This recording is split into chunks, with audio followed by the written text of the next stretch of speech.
नमस्कार।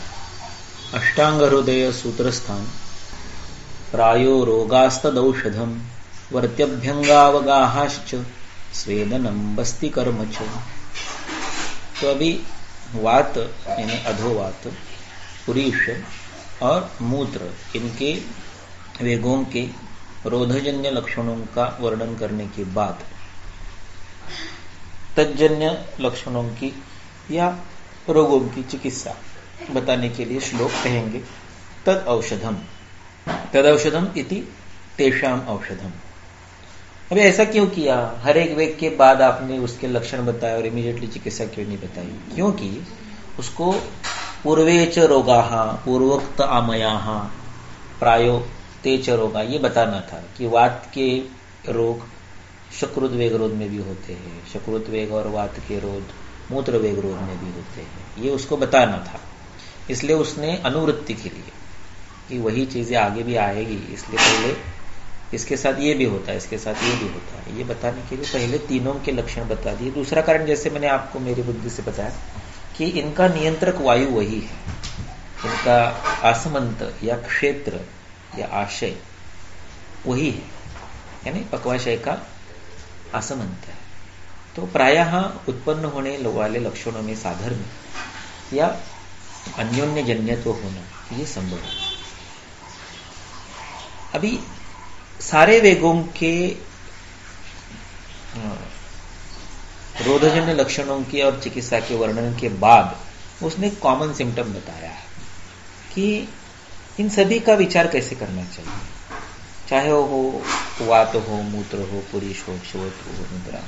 उसने लिखा है कि ततश्चाने कथा प्रायः पवनो यत् प्रकुप्यते अन्नपानौषधम तस्य इंगितातोनुलोमनम्। ये इस पूरे उदावर्त चिकित्सा का सूत्र है, या पूरे इस अध्याय का जो फल है वो ये है कि ततश्च अनेकधा प्रायः पवनो यत् प्रकुप्यते। इन सभी वेगों का जो कर्ता धरता है वो वायु है, प्रवर्तको वेगाना।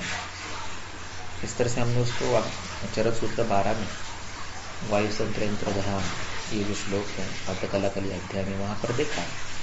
तो कुछ भी हो, यानी वेग किसी भी भाव का हो, किसी भी आशय आसमंत क्षेत्र का हो, वात की किसी भी प्रकार का हो, आप किसी वेग नाम की घटना को रोकेंगे या न आने वाले वेग को बलपूर्वक उत्पन्न करने का प्रयास करेंगे, तो वहां पर उसका जो नियंत्रक दोष है वो वात है, तो उसका ही प्रकोप होगा। इसलिए उसने सामान्य भाषा में बता दिया ततश्च, हेंस और देयरफॉर, अनेकधा, अनेक प्रकारों से, तेरा ही नहीं अनेक प्रकारों से, पवनो यत् प्रकुप्य, जो पवन ही प्रकोपित होता है इसमें, ततो देयरफॉर, इस कारण से, सिंस, हेंस, ततो अन्नपानौषधम तस्य युंजीत अनुलोमनम। वात की अनुलोमन की चिकित्सा आप उसमें ध्यान में रखें, चाहे वो अन्न हो, पान हो, औषध हो, ये अनुलोमक हो। वात की जो उस वेग की प्राकृतिक गति है उसको आपने रोका है तो प्रायः वो विपरीत हो जाती है, तो उसको अनुकूल गति में परिवर्तित करने के लिए, पुनर्स्थापित करने के लिए, रिस्टोर करने के लिए आप अनुलोमन करें। अनुलोमन का अर्थ हमेशा अधोगति नहीं होगा। किसी वेग की गति अगर ऊर्ध्वगामी है तो ऊर्ध्वगामी ही उसका अनुलोमन है। इसलिए वमन वेग के रोध में आपको उल्लेखन, यह शब्द आएगा कि उसको उद्वमः, उसको उल्टी करवाइए, ऐसा आया है। तो ऐसे ही यहां पर अभी चिकित्सा वो बताएगा। वो उस भाव के अनुसार, जो उस वेग में जिस भाव का स्थानांतरण होता है, एक्सचेंज ऑफ द भाव होता है, उस भाव से संबंधित कुछ चिकित्सा होती है, कुछ उस क्षेत्र से संबंधित होती है, कुछ उस क्षेत्र से नियंत्रक जो वायु है उससे संबंधित होती है, और प्रायः बहुत ही कम तज्जन्य लक्षणों को टारगेट की हुई चिकित्सा, सिम्टोमेटिक चिकित्सा प्रायः वेगरोध में आपको नहीं मिलती है।